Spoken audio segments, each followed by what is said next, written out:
I meant what I said about being grateful to be here and for this opportunity and this group of people. But I also have to say, if we hadn't done this show, if you guys hadn't done this show, let's face it, there would have been riots. You didn't have a whole lot of choice. I mean, if you've seen this movie Godzilla, it would have been like that, only without the monster, just rage at the TV. There would have been revolutions in the Ukraine. I mean, it's amazing, right? It's an amazing vibe here and an amazing group. So glad to be here and ready to have a good time. All right.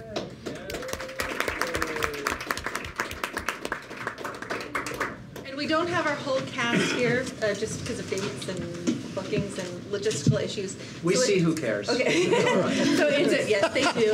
They are very important. So we have a real team effort here with our writers and some of our other collaborators reading roles. Bob is going to do Gene, Saul, Jimmy. Jonathan Banks is going to do Mike. Peter Gould is going to be Chuck. Patrick Fabian is going to be Howard Hamlin. Ray Seahorn, Kim. Jen Carroll is going to read Abuelita. Jenny Hutchison, Brenda. Daniel Levine, Cal. Stephen Levine, Lars. Sharon Bialy, our fantastic casting director, chief clerk, and Mrs. Nguyen.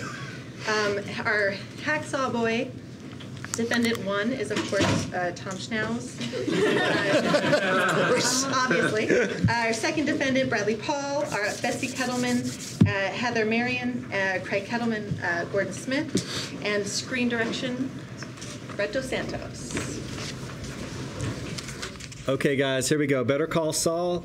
Episode 101 teaser. Scene 1, macro close on a spiral, which fills the frame, lazily spinning like a hypnodisc. We realize it's a Cinnabon, and as we pull away from it, it gets coated with icing. And now we see there's a whole tray of them waiting to be slathered with creamy white goodness, for indeed we are inside a Cinnabon store.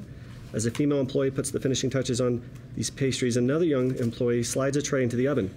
We see macro close-ups, coffee dripping, cold heating elements, etc. And all of this, every image in the entire teaser is shown in glorious black and white. The place is fairly busy with customers. There's also a middle-aged manager. Close on his name tag, it says Gene. Gene's got unhip glasses, a walrus mustache, and dark, thinning hair. He goes about his work briskly and efficiently, exuding neither personality nor attitude. Honestly, we wouldn't give this man a second glance, except that we used to know him as Saul Goodman.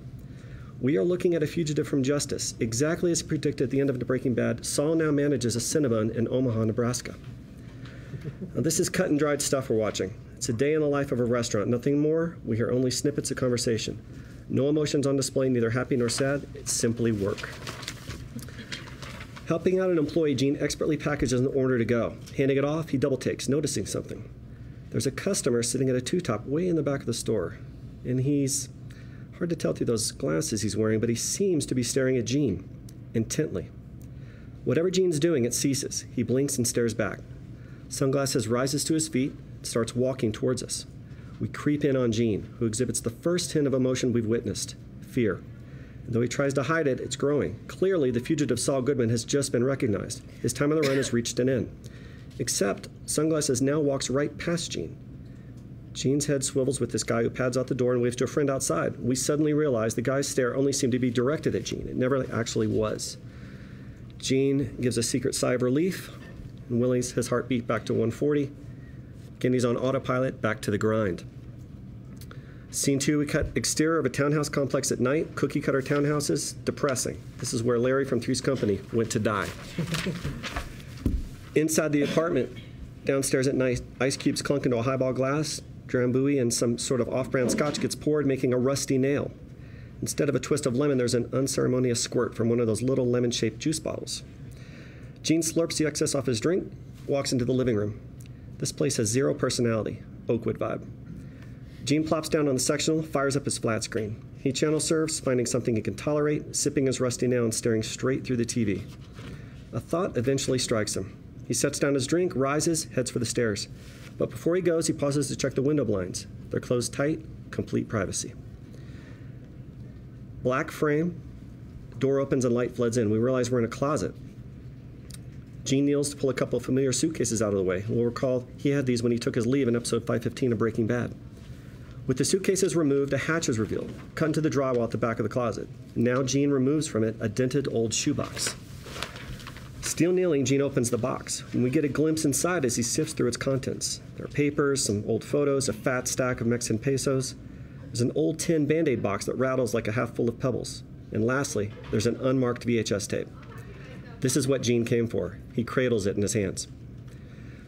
Back downstairs at night, the tape gets pressed into a VCR. Gene backs into frame, settling into the sofa, never taking his eyes off the TV. He feels around in front of it for his rusty nail. We never once see what's on the TV screen, but over a bouncy musical jingle whose refrain is Better Call Saul, we hear. Hey, you. Did you know you have rights? My name's Saul Goodman, attorney at law, and I'm itching for a fight with prosecutors, judges, the police, anyone who's out to ruin your day. So if you're in trouble, better call Saul.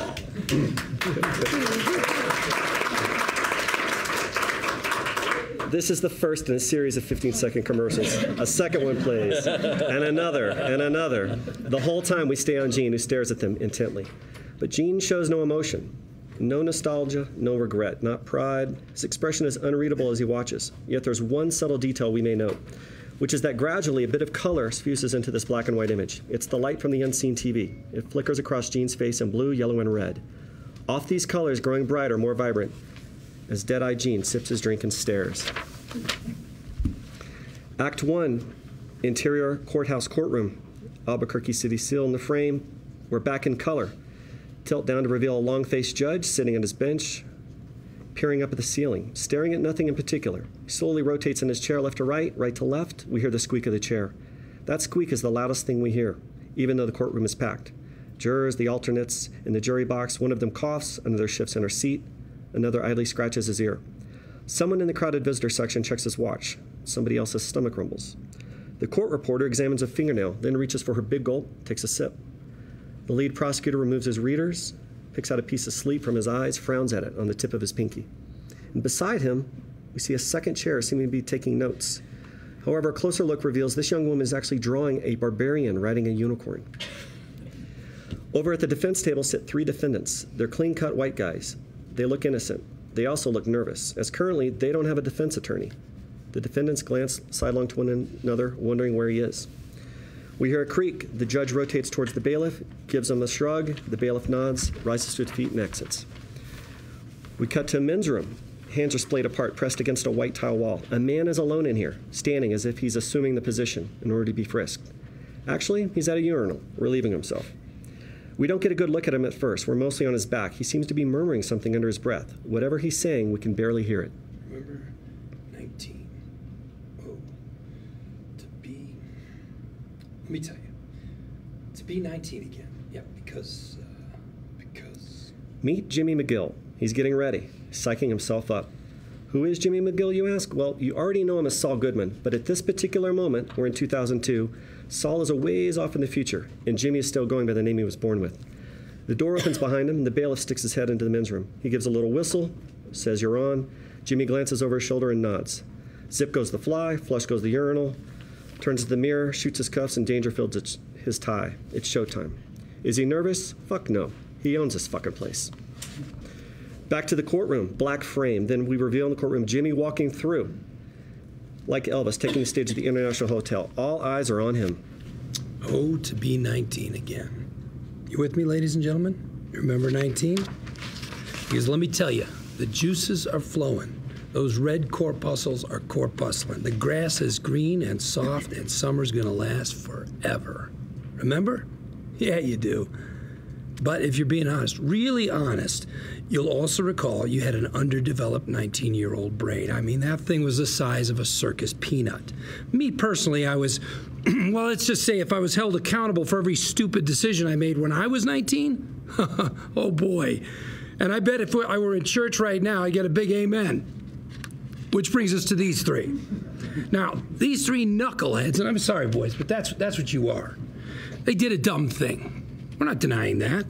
However, I would like to point out 2 salient facts. Now, fact 1, nobody got hurt, not a soul. Very important to keep that in mind. Fact 2, Though the prosecution keeps bandying the term criminal trespass, Mr. Spinazzo, the property owner, admitted to us that he keeps most portions of his business open to the public day and night. So, trespassing.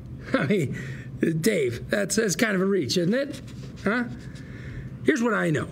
These three young men, near honors students all, were feeling their oats one Saturday night, and they, well, I don't know. Look, call me crazy, but I don't think they deserve to have their bright futures ruined for what amounts to a minute, momentary, never-to-be-repeated lapse of judgment.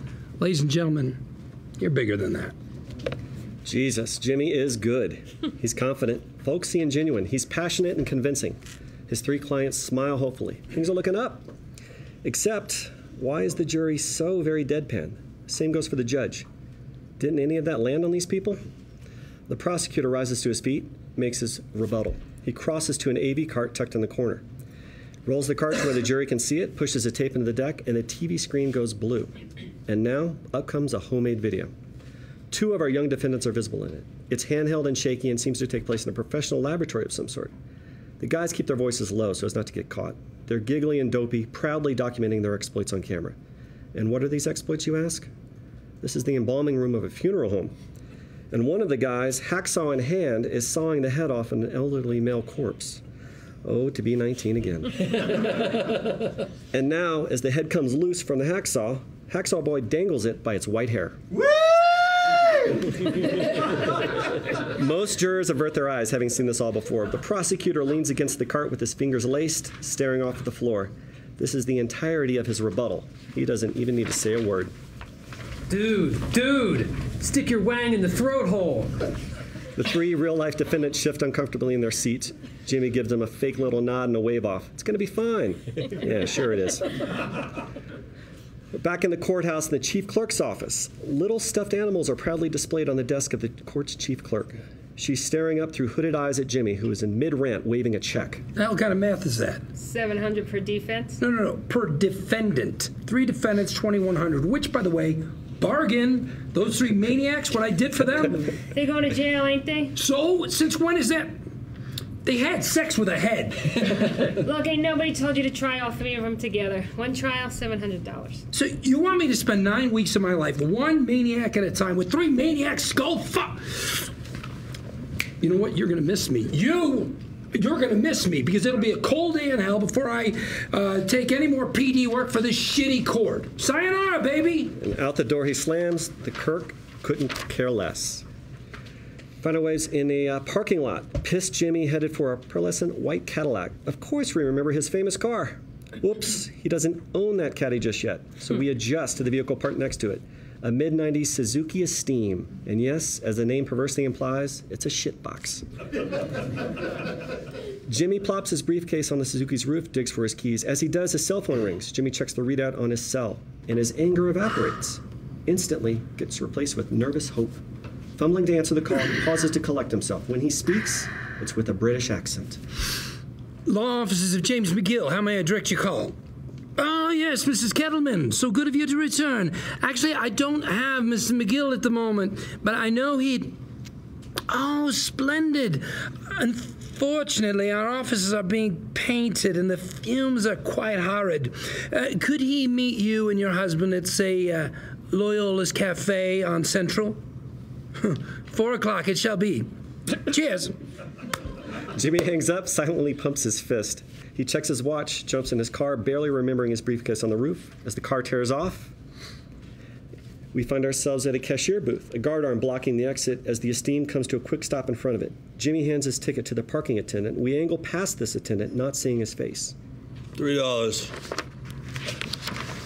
I'm validated. See the stickers? I see 5 stickers, but you're 1 shy. It's $3. Do we recognize this voice? Boy, it sure sounds familiar. Meanwhile, Jimmy is antsy to leave and impatient. They gave me, look, I'm validated for the day, all right? 5 stickers, 6 stickers, I don't know from stickers, because I was in that court back there saving people's lives. But gee, you know, that's swell. Thank you for restoring my faith in our legal system. Now, you either pay the $3 or go and get an additional sticker. By now, another vehicle is behind Jimmy, blocking him from backing up. Reveal, No way he's the paying. big reveal. We missed the big reveal. That was the line we revealed, Mike. Let me back it up there. We show the attendant. The words "holy shit." We show the attendant. Holy shit! It's Mike Ermintrout. What's he doing here? Neither of these two men know each other from Adam, by the way, nor do they care to. Okay.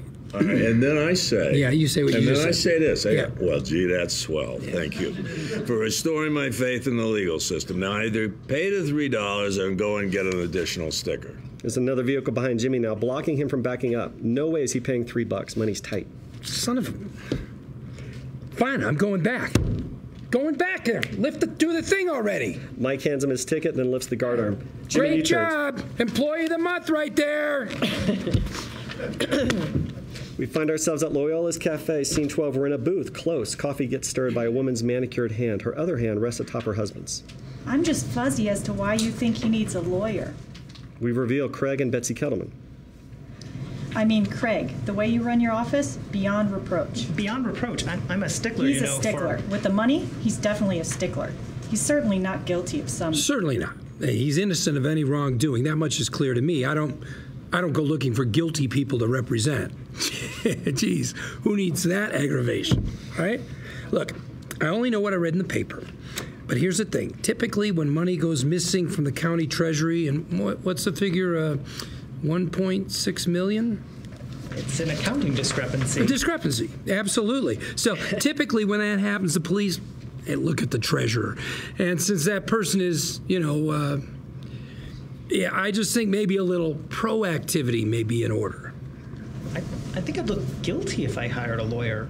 Actually, it's getting arrested that makes people look guilty, even the innocent ones. And let me tell you, innocent people get arrested all the time. And they find themselves in a little room with a detective who acts like he's their best friend. Talk to me, he says. Help me clear this thing up. You don't need a lawyer. Only guilty people need lawyers. And boom, that's where it all goes south. That's when you want someone in your corner, someone who will fight tooth and nail, someone who will, in fact, already have your defense strategy mapped out in advance. Lawyers, huh? We're like health insurance. You hope you'll never need it, but man, oh man, not having it? So, how would we proceed if we decided to... Jimmy's way ahead of him. He produces a one-page legal document, which he lays before them, as well as a pen. This is a letter of engagement. Very simple, straightforward. Please, by all means, read it closely. If you sign it, I can get to work on that strategy of ours this very afternoon. Mr. Kettleman eyes his wife, who scans the letter and seems to see nothing wrong with it. Mr. Kettleman picks up the pen. We're close on Jimmy, for whom time slows down. Jimmy plays it cool, of course, but for him, signing Mr. Kettleman would be like Ahab catching the white whale. He holds his breath. Jimmy's POV, the pen clicks open in dreamy slow motion. In this specialty ultra-macro shot, the huge ballpoint tip lazily descends to the paper. It impacts the dotted line, leaving an ink spot. This is it. This is the golden moment when Jimmy lands his first big client. It's really happening until... Craig. I think maybe we should sleep on it. Sure. We should do that, yeah. Don't you think, Mr. McGill? Please, call me Jimmy. Absolutely. No rush. Oh, you know what, Craig? We gotta pick up the kids. We'll be in touch. Thank you for the coffee and the advice. Yeah, you're very, very welcome. Oh, and here, that's got my number. Handing them a matchbook with James and McGill, a lawyer you can trust printed on the cover. All smiles and waves as the Kettlemans exit the restaurant. Alone in the booth, he slurps his coffee and glares into space. Fuck. He turns and peers out the window. His POV, we see the Kettlemans round to their modest vehicle, a late 80s Mercury Sable station wagon. And we can't hear the discussion, but Mrs. Kettleman's body language is very clear. No, we're not signing with the very first lawyer we meet. She climbs behind the wheel of the Sable, very much the driver in this relationship. Jimmy sighs, but he's not ready to give up yet. Fishing out his wallet to pay the bill, we see he's got $6 to his name. We now cut to a suburban street in the afternoon. We see the Suzuki Esteem zoom past. We cut inside, and Jimmy holds the phone to his ear. He's in mid-conversation, balancing a credit card atop the wheel and squinting to read it while he drives. 243627, expiration 4/2004. And the key word is classy, all right? Super classy. Use only flowers that look expensive but aren't. And the note should say, Dear Betsy and Craig, best wishes from your stickler for justice, James McGill. Okay? And McGill is spelled... Wait, what? No, run it again. I'm telling you, it's paid up. Run it again. Kabam! Some skateboarders come flashing out of nowhere and slams across the hood of Jimmy's car. He cracks the windshield before he tumbles out of sight. The Suzuki slides to a stop. Oh, shit. Jimmy sits here motionless for a second, breathing fast. He just had the piss scared out of him.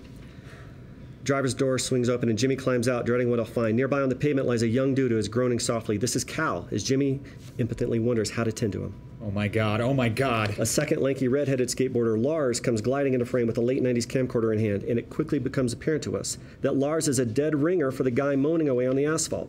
Lars and Cal are identical twins. Cal, are you okay? Look at me, buddy. Say something. What did you do, man? What did you do to my brother? Oh, Jesus. I think I'm okay, man. Stay low. Just stay low, dude. Jesus, we gotta call. Why don't you look where you're going? He's making a turn. He came out of nowhere. You freaking hit him, man. You ran him over. I got the whole thing on video. Lars, it was an accident. He didn't mean to. Look, let me just. Okay, yeah. It's my leg. Is it broke? You broke his leg. Why you all like driving around and not looking, driving around breaking people's legs? Somebody call the cops. Somebody call the cops? Lars bellows to anyone who'll listen. A few lickaloos hang out in the distance watching, but they're not eager to get involved. Lars, chill out. Don't. Policia! I'm calling him myself. I'm gonna call him. Lars fumbles for his phone, starts to dial. Sitting on the asphalt, Cal grips his injured leg and sadly shrugs to Jimmy. Boy, Jimmy must be in a full-blown panic, right? Wrong. In fact, the angrier Lars gets, the more Jimmy's anxiety seems to ebb away. It gets replaced with a kind of inscrutable watchfulness. Finally, in his best Kevin Spacey, effectless deadpan. Gee, fellas, I'm awfully sorry. I mean, how much do you think it'd cost for me to make this right? Lars, his phone to his ear, snorts and shakes his head, but Peacemaker Cal looks to his brother searchingly. Dude, let's find it in our hearts to forgive. Finally, Cal considers, and then... I don't know. $500. Jimmy considers, nodding. A beat of silence. Then, he kicks seated Cal right in the broken leg. Ow, what the hell, man? Hey, Sideshow Bobs, I'll give you a 9.6 for technique, but choice of victims, 0.0. I'm a lawyer, you couple of mongoloids. Furthermore, does this steaming pile of crap scream payday to you two? Seriously, the only way this entire car is worth $500 would be if it had a $300 hooker sitting in the front seat. Now let's talk about what you owe me for my windshield. Knowing they're intellectually outgunned, Lars and Cal jump on their skateboards and beat it, Jimmy yelling after them. I'll take a check! Jimmy watches them go, then studies his shittier car. We cut to a nail salon on the salon floor, close on a woman's foot as it gets decalloused with pumice stick. We hear a murmur of Vietnamese being spoken. We're in a strip mall nail salon. 4 or 5 Vietnamese women chatter to one another as they tend to their female clients. Hanging bells on the door jingle as Jimmy enters. He's got a big smile for all his pearls of the Orient. Ciao chi kung. The ladies all beam and greet him in their native language. They're happy to see Jimmy. The one exception is Mrs. Nguyen, the salon's formidable owner. Ciao chi, Mrs. Nguyen. My, don't you look. Is there any mail? Frowning, the older woman hands him a short stack of envelopes. Jimmy gives her a little tip of the hat, heads for the back of the place, shuffling through his mail. You work for people make sex with chopped off head? Oh, was it in the paper? I hear about it from my cousin. Why? Why you work for those people? Just lucky, I guess. Cucumber water for customers only. This is Jimmy stops to pour a drink from a water dispenser with cucumber slices floating in it. He gives up, disappears in the back of the salon. We're in a rear storage hallway as Jimmy passes through areas stacked high with business supplies, and a fluorescent tube with a faulty ballast flickers overhead. When he reaches a plain, scuffed door marked James M. McGill, Esquire, Law Corporation, we realize this is the office that Jimmy has. Back in Jimmy's office, it's dark. Jimmy flicks on the lights, cluttered and depressing. That about sums this place up. The office is barely big enough for one person. Jimmy shuts the door behind him. Now that he's alone, his smile fades. Christ, what a day. He pulls loose the knot on his tie, scooches sideways through the narrow path to his desk, plopping down behind it. Here, there's a dated, old, multi-line desk phone. Jimmy punches the voicemail button. You have 0 messages. Jimmy isn't surprised. Business is slow. He considers, then wriggles his fingers at the phone.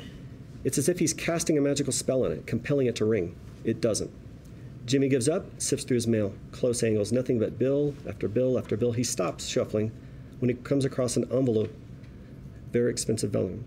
The return address is that of Albuquerque law firm Hamlin, Hamlin & McGill. Jimmy considers. Guardedly hopeful, he slits the envelope, and inside there's a cover letter. There's also a cashier's check. Jimmy studies it for a long time. The check is written to him personally, and it's made out in the amount of $26,000. Holy shit. We've seen how broke Jimmy is. We know he's in dire financial straits. Now, hallelujah. But Jimmy is not overjoyed about this sudden financial windfall. Actually seems to piss him off, to the degree that he now tears the check in half. And off a grim Jimmy, we end Act 1. Act 2, we're in an elevator call button, filling a frame, and finger jabs it, lighting it up. Jimmy waits for an elevator in a place we don't recognize. It's a new day, and Jimmy's wearing his best acrylic blend suit. He's alone here. Taking a deep breath, steeling himself, he glances over to a trash can which stands nearby. Its shiny metal side is prominently dented. Jimmy stares at it, lost in thought. Ding! The arrival of the elevator snaps him out of it. He steps aboard.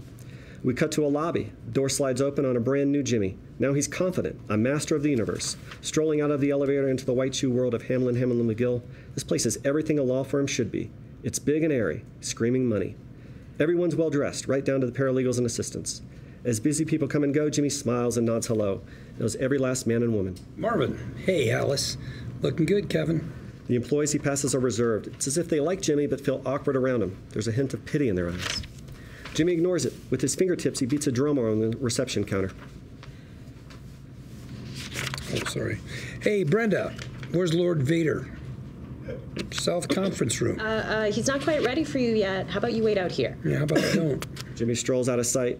The worried receptionist glances after him, picks up her phone. We then cut to a conference room. Across the room from us, at the far end of this mile-long conference table, sits Howard Hamlin and 6 of his junior partners. They've got coffee and danishes and are midway through an informal morning meeting. Jimmy walks right in without knocking, finding himself alone at the other end of this ridiculously long table. He throws out his arms and bellows his best Ned Beatty impersonation. You have meddled with the primal forces of nature, Mr. Hamlin, and I won't have it!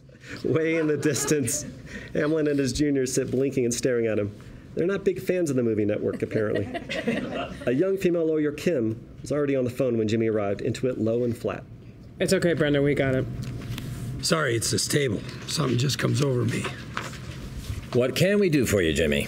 Jimmy plops down in an empty chair. He reaches in his jacket, pulls out a handful of confetti, which used to be that big cashier's check. He sprinkles it on the tabletop. You can tell me what this $26,000 is supposed to be for. It's money for Chuck. Isn't that what you wanted? A measly 26 grand? Jesus, you're like Peter Minuit with the Indians, throwing some beads and shells while you're at it. It's a start.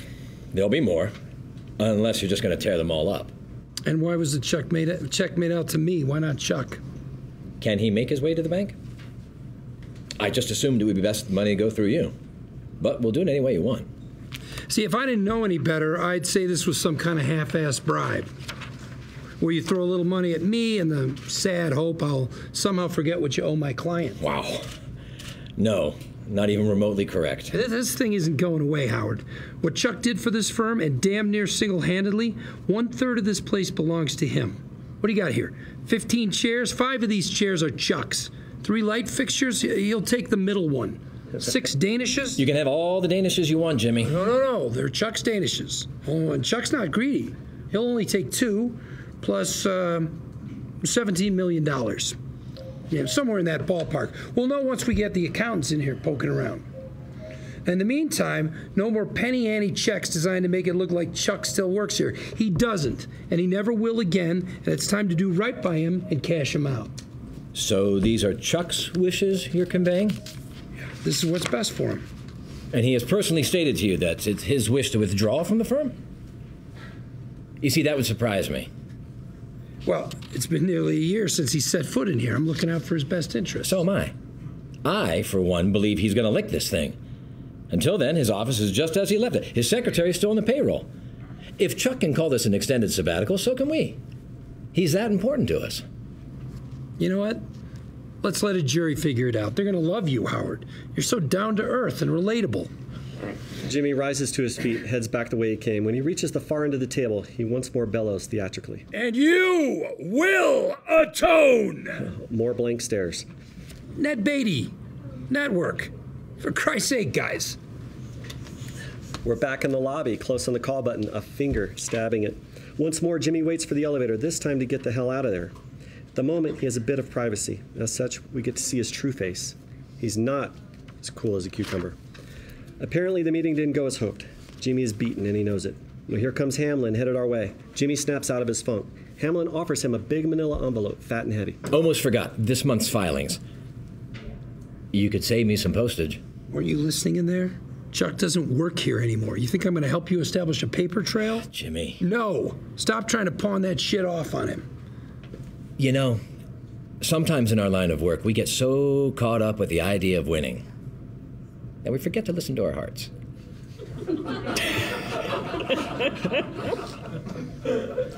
Give Chuck my love, will you? Hamlin walks off, heads for a nearby office. Jimmy glowers after him. Asshole. Wait, it gets worse. For as Hamlin opens the door to this office, we catch a glimpse of the two clients who are waiting inside for him. Yep, you guessed it. Craig and Betsy Kettleman. Smiling at Hamlin, they greet each other warmly. Then the door shuts, and we're left out here in the cold. The wind goes out of Jimmy. He presses his forehead against the wall, jabbing the elevator button again. Find ourselves back on the lower level elevator landing. Ding! Jimmy steps off the elevator into the parking garage. Is he okay? Not really, because once he's alone down here, he kicks the shit out of that familiar dented trash can. Bang, bang, bang. It dawns on us why the trash can is dented in the first place. Having finally managed to kick over the can, he stands here with his hands on his knees, panting for breath. And now we pull back to reveal something Jimmy can't see. Just around the corner is that young female lawyer from the conference room, Kim. She's leaning against a wall, smoking a cigarette. Oddly, all that ruckus just now didn't alarm her. Didn't make her look to see what's going on either. She's simply smoking and staring into space. Jimmy wanders out of the elevator landing, headed for the parked cars. But when he comes across Kim, he's neither startled nor embarrassed. Instead, he joins her. He too leans against the wall, staring into space. After a moment, he takes the cigarette from her lips, borrowing it for a puff or two. Jimmy blows smoke and sighs. He places the cigarette back in Kim's mouth, finally looking at her. Couldn't you just... You know I can't. Jimmy figured as much. He doesn't argue. Kim stubs her butt in the ashtray. Smoke breaks over. She exits without a word. Jimmy doesn't watch her go. He stays another beat, then wanders out of frame, headed for his car.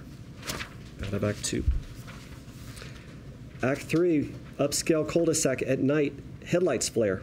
Jimmy's esteem turns a corner. He drives past well-tended houses, their lights gleaming warmly in the night, and pulls into the driveway of the only house that's completely dark.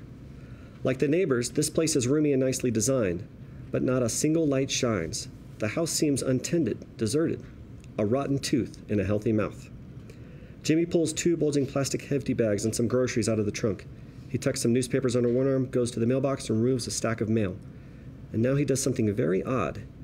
In a routine he's followed 100 times, Jimmy places his watch, key fob, and cell phone into the mailbox. With everything electronic or battery power hidden away, he lifts the bags and heads to the walkway. At the kitchen threshold, Jimmy makes a point of touching the drain pipe before unlocking the door. We hear the tick, tick, tick of a manual typewriter echoing from inside. We segue to the kitchen as Jimmy enters. A voice calls from the next room. You ground yourself? Yeah. Like the rest of the house, the kitchen is illuminated by quietly hissing propane lanterns. In other words, no electric lights. Lantern lights flicker over jagged gaps where once stood the stove, refrigerator, and microwave. Jimmy opens a frat party igloo-sized cooler. Packaged food floats in melted ice. He leans down, turns a valve. Water gurgles from the cooler into a PVC pipe that runs to the outside world through a small, ragged hole in the wall. Jimmy dumps the hefty bags in the cooler. Turns out they're full of ice cubes. He closes the cooler and dries his hands on a towel.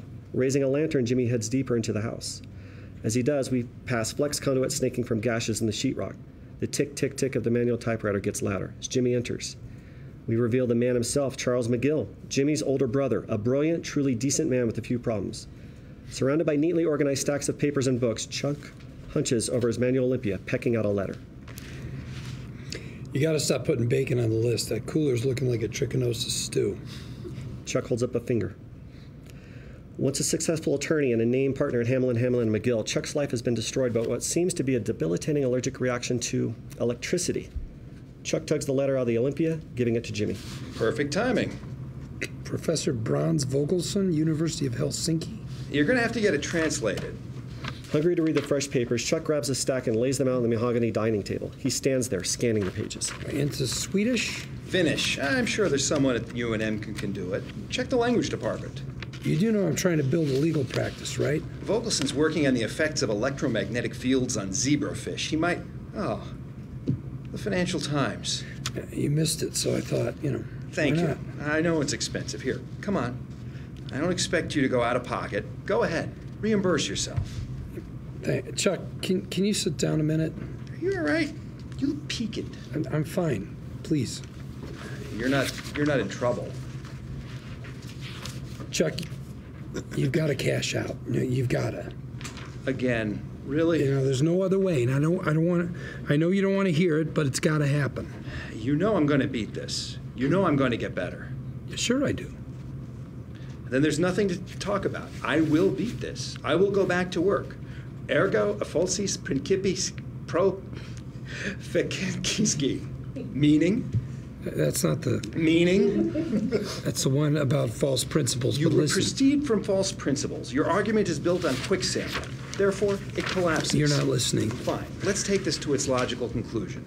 In order to pay out my share, suppose my partners are forced to liquidate the firm. Then what? That's their problem. My clients are out in the cold. My case is scattered to the wind. 126 people lose their jobs. Hamlin McGill closes. What happens to your cronies in the mailroom? The assistants, the paralegals, the janitorial staff, all of them out on the street. Your friend Kim, a promising career, over and done with. Is that what you want? Hamlin owes you everything. You built that place while he was out at Fort Hills working on his bunker shop. Let's not exaggerate. I helped. All the more reason not to tear it down for a little bit of cash. Chuck, listen to me. All right, I'm drowning. I'm going under for the third time with these bullcrap overflow public... Yeah, bullcrap. Overflow PD cases at $700 a shot. Public defender work is some of the best experience there is. It's pure law. I had a case the other day, 3 clients, depositions, voir dire, jury trial, the whole 9 yards. What'd I take home? $700. I might as well, $700. I might as well head down to Skid Row and sell plasma. You're representing people who have nowhere else to turn. Money's beside the point. Money's not beside the point. Money is the point. I keep telling you, have patience. There are no shortcuts. Do good work, and the clients will come. Hey, Chuck, my hand to God, I didn't want to say this, but you are broke. I can't carry us both. I've been trying like hell, but I can't. You're saying what? You think you have to provide for me? I never asked you for that. You didn't have to ask. I've done my damnedest, but the day of reckoning is here. Soon you're going to be out on the street with all the electromagnetism in the world raining down on you like hellfire. Picture that and tell me money's beside the point. That's what has you all worked up. Jimmy, there's nothing to worry about. Here. Chuck opens a drawer and pulls out a check. He hands it over to Jimmy. Jimmy holds it up to the light. It features the distinctive Hamlin and McGill logo. What is this? It's a stipend. There's going to be one every week. $857 from Hamlin McGill? I will pay them back, every penny. I didn't want to take anything, but Howard was very insistent. I'll pay you back, too. Wait, Hamlin was here? It's not like I'm a recluse. He put his cell phone in the mailbox. He understands the situation. He grounded himself. Of course. Fuck. Hamlin has outmaneuvered Jimmy. With a oblique glance, Jimmy notices among the papers stacked on Chuck's desk is the thick HHM envelope, the one Hamlin tried to give to Jimmy earlier.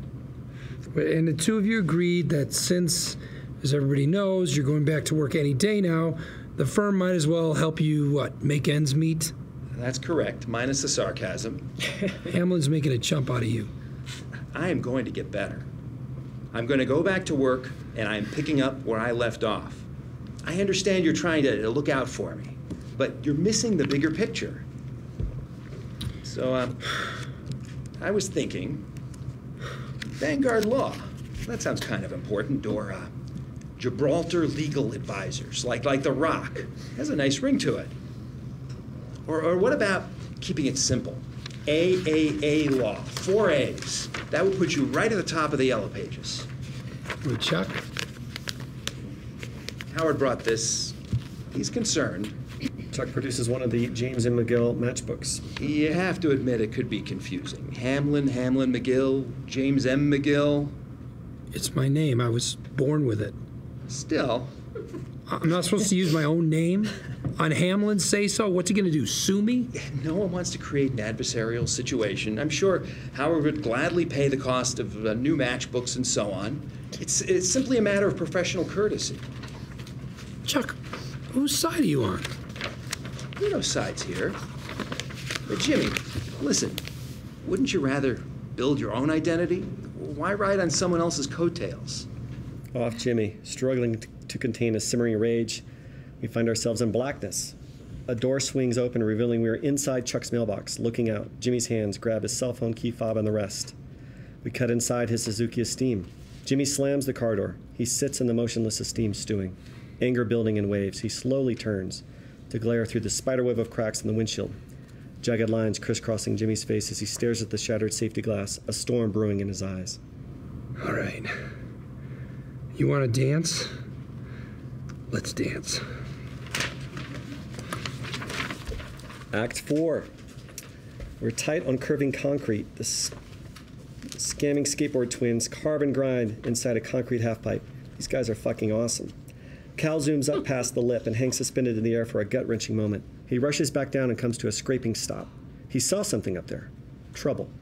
Lars pulls up next to his brother and follows his gaze up too. A figure looming above. It's Jimmy, a man on a mission. Hey, fellas, we got business. How'd you find us?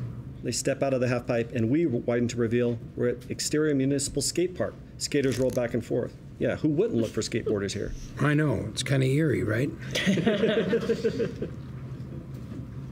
Whoa. Come on. Give me 30 seconds and we're square. You owe me that much for the windshield, right?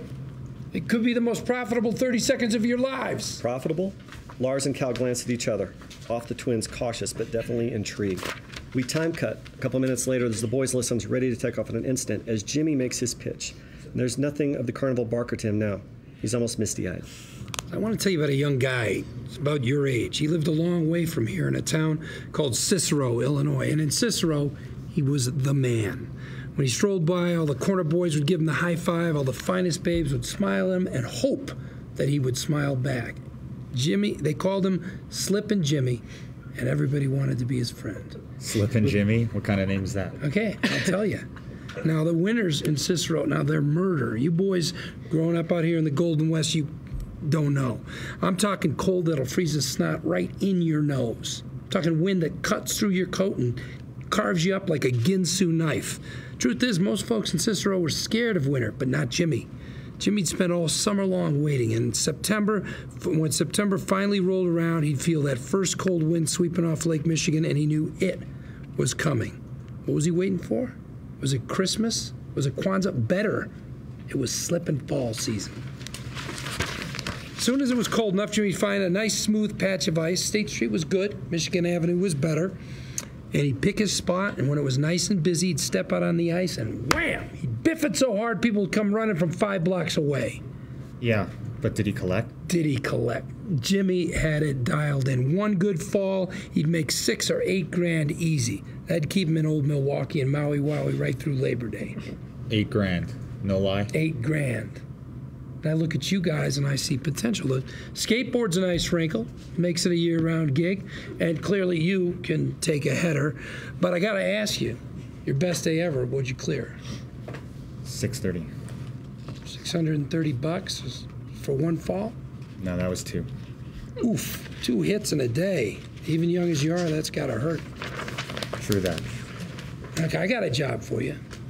How's $2 grand sound? $2 grand, 1 hit. 1 hit. Plus you get to learn from the best. Off the twins, they're in. We find ourselves exterior of the Kettleman Street, a POV, a familiar Mercury Sable wagon parked in the driveway. Now that we get a better look, we might notice one of those stick figure family decals on the rear window. Mom, Dad, the 2 kids hiking with backpacks. A gleaming brand new Bayliner cruiser towers over the car. The eye-catching mailbox has a metal topper in the shape of a tea kettle with the letter K cut out of its center. Nice boat. Yeah, discreet, like a stripper pole in a mosque. Forget the boat. See the car? You know what that is? I don't know, station wagon. Mercury. 1988 Mercury Sable wagon. Remember it. Burn it into your brains. Sure. You got it?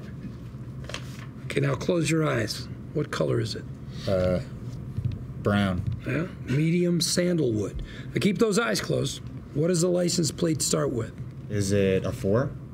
Give the man a gold star. Who are these people? They're my clients. They just don't know it yet. As Jimmy pulls away, we cut to a mini-mall intersection. Jimmy's brought them to an urban intersection near a pleasant-looking cafe, complete with outdoor seating. Betsy Kettleman's her name. Every weekday between 2:25 and 2:50, she comes through here on her way to pick up her kids from Kit Carson Elementary. You need a spot where she's going to slow down, am I right? Yeah. All right, there you go. She slows down, she hangs a right, and that's when you do it, just like you did to me. You go ass over tea kettle. I mean, make it a blue ribbon special. When she gets out of the car, you're suffering St. Sebastian. You're the hammer. You get in her face. Scare the bejesus out of her. Give me your phone. It's kind of busy here. What if someone sees? Yeah, witnesses are good. Witnesses are pressure. As soon as you've got her good and rattled, you call for an ambulance. But see, really, you're calling me. I'm number one on your speed dial, right next to your weed dealer.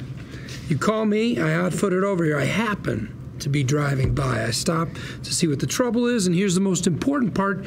You don't know me. We've never met. You got it? Sure. Now, see, I'm Mrs. K's white knight. Now, we go mano a mano. You light into me, you get nasty. I mean, no touching. You leave the hair alone. But other than that, open season. Yell, stomp, call me a douchebag. I'll keep my cool, give you back the razzmatazz. After she's seen the fireworks, you fold like a lawn chair. Happy ending. When do we get our money? After. You get paid when I get paid. I'm the rising tide that raises all dinghies. Pop quiz, what's the car? Mercury Sable Wagon, baby poop brown. Do you know me? No. Damn straight. Go with God. Back to the Kettlemans. All is quiet. Well, I'm just so very glad I happen to be driving past. Happy to be a help. No, I wouldn't think of taking your money for this. No. The embezzlement case? Sure, I'd be happy to talk it over. Jimmy's POV looking worried and preoccupied. Mrs. Kettleman heads over to her Sable Wagon. Electrified, Jimmy dials his cell. 2-minute warning. We cut to the mini mall, new angle on Lars. Stationed near a stop sign, Lars eyes the oncoming traffic while he talks in his cell with Jimmy. Got it. He hangs up, raises 2 fingers to his brother. We're on. Tension building. These guys may be scammers, but they take their work very seriously. We rack back to Cal. He begins stretching. With Lars, eyes on the traffic. In the distance, rounding a corner, the brown Mercury Sable approaches. Lars flashes a heads-up gesture to Cal. Jumps on his board, slides up the street towards his brother. As he passes Cal, the boys fist bump. Lars scrapes to a stop behind Cal, raises his camcorder. He hits the record button. Eyes narrowing, Cal rolls towards the intersection. Picking up speed, judging distances. Getting the timing right is an art. Cal's a master. The station wagon approaches the intersection, slows and hangs a right. We angle behind Cal, rushing toward the station wagon. Tight on Cal's face. He hits the front passenger side of the car and tumbles. The world swirls behind him. Sky, car, street, sky. Inside the station wagon, Cal's helmet whacks the windshield with a teeth-rattling crunch. New angle, low on the pavement, Cal slams off the hood, momentum grinding him over the blacktop. He comes to a stop in the foreground. The station wagon lurches to a stop. Playing his part as before, Lars rushes to his brother. Oh my God, Cal, are you okay? Look at me, buddy, say something. Cue the freaked out victim, right? Lars glances over, but no one emerges from the car. We're high and wide. The station wagon idles 20 feet away from the two skaters. The stillness is odd. Customers come out to see what's going on. Even Cal raises his head and cuts his eyes over to the wagon. Is she coming out or what? Guess he's not hurt so bad. I'm on already. Tires chirping, the station wagon takes off like a bat out of hell. This was not part of the plan. What? Off the brothers gaping. Off the brothers gaping. We cut inside the Suzuki. Jimmy glances at his Timex. The skater should have called by now. He lifts his cell but doesn't dial. A moment of indecision. Should he call the boys? Suddenly his phone rings. She took off on us. She what? It was textbook, man. We were diamonds, but then she just took off. Wait, she hit and run? That's what I'm saying. She bailed and wailed. Stay right there. I'm coming to get you. Screw that, man. We're following her. Following her how? We got our ways, yo. Reveal City Street, the station wagon drives past. A few car lengths behind, a refrigerator delivery cube truck head in the same direction. We pan with the truck to reveal that the twins are clinging to the back of the truck, using it to pull them along Marty McFly style. It's called skitching. They stay low on the boards at speed while keeping the station wagon in sight. Cal peers around the edge of the truck. The wagon is just ahead. No way Mrs. K can tell they're following her. But Jimmy's brain is in overdrive as we intercut. Okay, fine. New plan. You know me. I'm your lawyer. Got that? I'll meet you at the school. She's way past the school. She hooked a left on Juan Tabo. She's heading into Holiday Park. Stay with her. When she gets where she's going, wherever it is, just wait for me. Don't do anything. Wait for what? You haven't been right even once, slipping Jimmy my ass. Look, kid, you just fell into the honeypot. Understand? Hit and run is a felony. So what? So what? So more money. He says we fell in the honeypot. He says more money. So what do we need him for? Good question. Lars hangs up on Jimmy. Jimmy yells into the phone. Hey, Lars, Cal, whichever one damn it, come on. It rings. Jimmy winces his thrash metal blast. Son of a bitch. He drives on. No one cuts out Jimmy McGill. We find ourselves exterior of a well-tended older two-story house on a tranquil street. The station wagon pulls into the driveway. The skateboarders roll up moments later. As they hop off their boards, Lars slaps Cal. Your leg. Oh, yeah. Cal grabs hold of Lars for the support and hobbles on his broken leg as they head across the front yard. The Sable's door opens, and 4 rubber cane nubs hit the driveway. A tiny, grandmotherly woman pulls herself out. She freezes at the sight of the angry twins rushing their way. We're going to call her Abuelita. In other words, this ain't Mrs. Kettleman. The boys hit the wrong car. Decal's not there either. Yo, hold up. Yeah, you. What's the matter with you? You hit and run. You ran him over. You felonied my brother. Habla English? We call la policia. La policia gonna be pissed. I see you hit him. Whamp. Espresso Rapido, now you pay. Make with the dinero. Dinero? Righteous dinero. Very nervous, Abuelita waves for the boys to follow her. She makes her way to the front door. That's what I'm talking about. Cal leans on his brother as they lope into the house after Abuelita. The door closes behind them, holding a beat, something ominous about the prolonged moment. Off this, we're back inside the Esteem with Jimmy. He drives the streets near the last vision of the boys, searching for his clients. He's working out yet another alternate plan. Yeah, their parents are clients, so when I heard, Mrs. Kettleman, Betsy, what a surprise. And what are you doing here? Serious? Oh my goodness, oh no, this doesn't have to be like this. Find ourselves back outside Abuelita's house. The sun shines, birds chirp. Jimmy's Esteem cruises through and does not stop. Did he miss the house? The Esteem quickly reverses back into the shot. Jimmy parks, climbs out, and a glance at the station wagon and the discarded skateboards confirms this must be the place. Straightening his tie, he charges up the front porch. Jimmy raps on the door. Officer of the court! Silence from inside, unless, is that a TV? He goes to the window, tries peering through the lace curtains. No dice. Jimmy raps on the door again. Open up, officer of the court. Open up in the name of the law. Side angle. Door opens. Good afternoon, A meaty fist shoves a pistol directly into Jimmy's forehead. He has time for a single terrified breath before another hand firmly grips him by the collar. Jimmy offers no resistance as he's tugged inside. After a beat, a man leans out of the doorway and calmly scans the street, checking for witnesses. As he turns to us, that fight-flattened nose, shaved head, holy shit. He's the one, the only, Tuco Salamanca. What has Jimmy McGill gotten himself into? Taking his sweet time, Tuco ducks back inside. The door closes with a click. Very wide off the quiet house, birds chirping. We end the episode.